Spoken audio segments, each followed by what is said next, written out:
Accueillez la parole de Dieu pour ce qu'elle est réellement, non pas une parole d'homme, mais la parole de Dieu. Amen.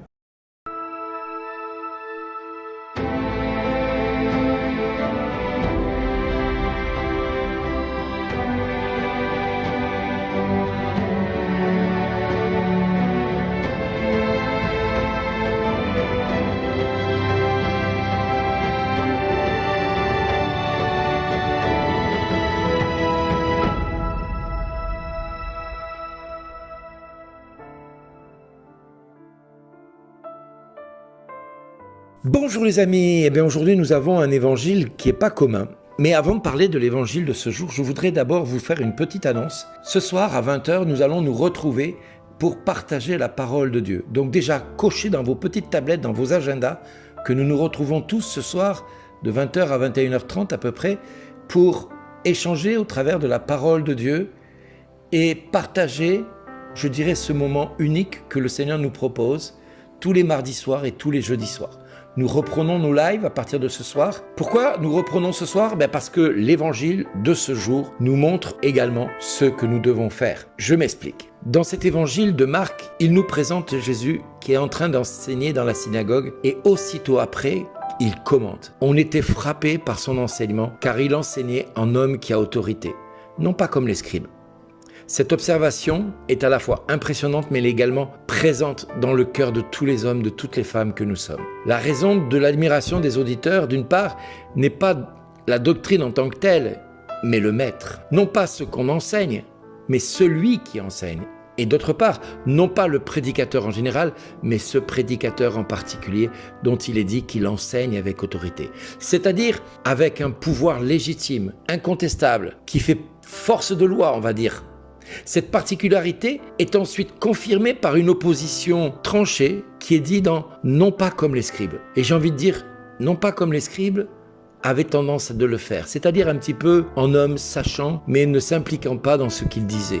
Je vais vous expliquer pourquoi. Dans un second temps, nous voyons la scène de la guérison de l'homme possédé par un esprit mauvais qui va être délivré par Jésus. Et l'admiration que nous venons d'avoir dans la parole, qui est donnée avec assurance, avec autorité, et bien là, nous l'avons dans la personne du Christ qui, au-delà de la référence et de la doctrine, va manifester ce que lui veut dire à travers l'action. Voilà un enseignement nouveau proclamé avec autorité, mais voilà un enseignement nouveau pour ceux qui regardent ce qui se passe, c'est-à-dire que Jésus manifeste l'autorité qu'il a sur les esprits méchants, sur les esprits diaboliques. L'autorité qui est incontestable. Même les démons s'inclinent devant lui.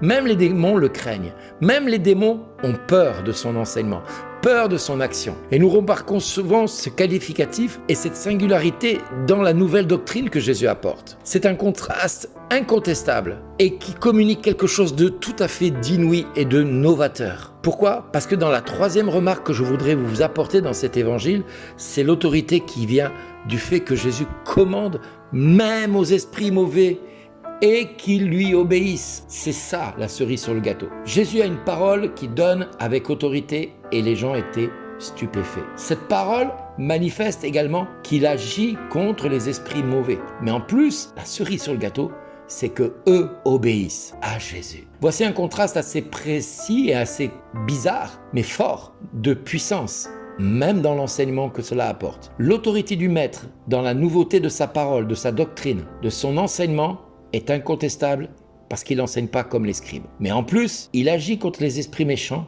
et même eux finissent par lui obéir. Ça me pose une question. Si Jésus a une autorité incontestable pour les gens de l'époque, si Jésus a une autorité qui fait que son enseignement était puissant, si Jésus qui est capable de guérir un homme possédé par un esprit mauvais et que l'esprit mauvais lui obéisse, comment se fait-il qu'autant d'hommes qui entendent la parole de Dieu tous les jours, par exemple dans ces 7 minutes, et à la messe, et dans les offices que nous entendons à l'église, dans les célébrations que nous avons, dans les rassemblements chrétiens que nous avons, comment se fait-il que nous voyons si peu l'autorité de Dieu se manifester ? Comment se fait-il que la parole de Dieu reste stérile dans beaucoup de cœurs ? Comment se fait-il que la parole de Dieu ne remonte pas vers Dieu sans porter le fruit pour lequel elle a été donnée et transmise. Alors mes frères, mes sœurs, par la foi, nous savons que cette liturgie de la parole nous rend témoins de ce que nous venons d'entendre, parce que la foi vient de ce que j'entends, et ce que j'entends, c'est la parole de Dieu. Mais au-delà du témoignage, nous sommes en train de commenter un texte qui n'a pas son pareil pour parler de la puissance et de l'autorité de Jésus. Est-ce que nous sommes trop orgueilleux pour reconnaître que quand j'écoute la parole de Dieu, je n'entends pas Jésus parler? J'entends un homme me lire un texte. Et c'est là peut-être le problème dans notre Église, dans nos églises, dans nos communautés, dans nos vies. Nous lisons la parole de Dieu comme un livre, comme un texte que nous lisons. Est-ce que je me rends riche du message que je reçois? Non. Je l'écoute comme un auditeur oublieux. C'est-à-dire, je lis la parole de Dieu, mais je n'entends pas Dieu me parler dans ces mots qui sont dits. Pourtant, nous disons, acclamons la parole de Dieu, et le peuple répond, louange à toi, Seigneur Jésus. Acclamons la parole de Dieu, louange à toi, Seigneur Jésus. Je redis, acclamons la parole de Dieu, louange à toi, Seigneur Jésus. Est-ce que je me rends compte de la force des mots que je viens de dire? Est-ce que je me rends compte de la force libératrice que Jésus donne dans cet enseignement qu'il nous donne aujourd'hui? Une autorité qui est incontestable, où même les démons se soumettent à Jésus. Pourquoi nous n'arrivons pas à nous soumettre à Jésus? Pourquoi nous sommes rebelles à la parole de Dieu?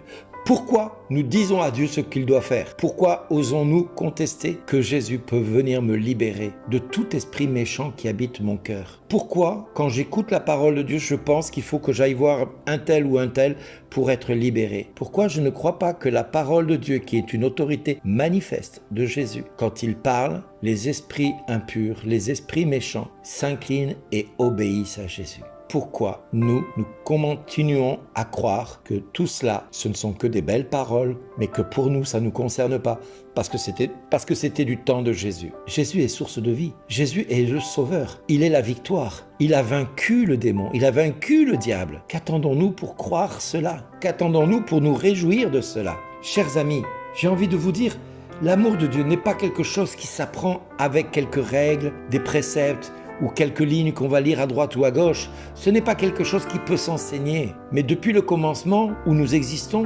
chaque être vivant a la capacité au fond de lui d'être un homme ou une femme capable d'aimer l'autre. Et Jésus, par la grâce du Saint-Esprit, dépose en chacun de nous, depuis notre baptême, une force spirituelle comme une graine qu'il sème dans nos cœurs, dans nos vies, régulièrement au travers de la parole de Dieu, pour que cette graine qui contient en elle-même la capacité d'aimer, la capacité de pardonner, la capacité d'obéir à la parole de Dieu, puisse germer et porter du fruit, et un fruit qui demeure. Les œuvres et les paroles de Dieu doivent se faire connaître, et les œuvres sans la parole, et la parole sans les œuvres, ce n'est pas l'Église, ce n'est pas le Christ.